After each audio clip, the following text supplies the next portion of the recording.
Welcome to our channel. Today we how to activate Gumroad checkout for creator-led e-commerce sales, beginner guide step by step clearly.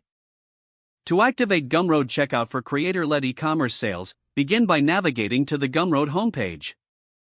If you don't have an account, create one by clicking on the sign up button in the upper right corner. Fill in the required information, including your email address and password, then confirm your account. Once logged in, click on the Products tab on your dashboard. Select Add a Product to begin the setup process for your first item. Choose the type of product you want to sell. Options include digital goods, physical items, or subscriptions. For digital products, upload the file you wish to sell, and provide a descriptive title and summary. Set your pricing by entering a value in the price field. You can also enable Pay What You Want option if you want to allow customers to name their price. If selling physical products, enter shipping options and any additional information required for fulfillment. Once you've filled out all necessary details, click on Save Product to create the product listing. Next, head to the Checkout Settings section in your dashboard.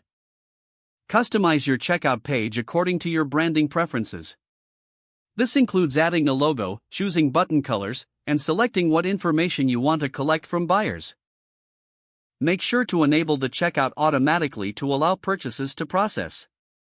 Test your checkout process by clicking on your product link to see how it appears to customers.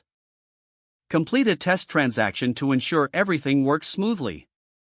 After confirming the checkout is functioning, you're ready to share your product link with your audience. To maximize visibility, promote your product through your social media and website. Regularly check your Gumroad dashboard to track sales and customer engagement. With these steps, you can effectively activate and manage Gumroad checkout for your e-commerce sales. If the page does not load, refresh the browser or try again in a private or incognito window. Make sure you are using the correct email address, then retype it carefully to avoid small typos. If your password is not accepted, use the reset option and create a new strong password you can remember. Check your spam folder for verification or security emails, then complete any requested confirmation steps. Enable two-factor authentication if available to improve account security and reduce unauthorized access risk. After signing in, review your profile details so your contact information and settings are accurate and current. If you see an error message, note it down and try again after restarting your device and internet connection. Don't forget to like this video and subscribe to our channel for more step-by-step tech guides.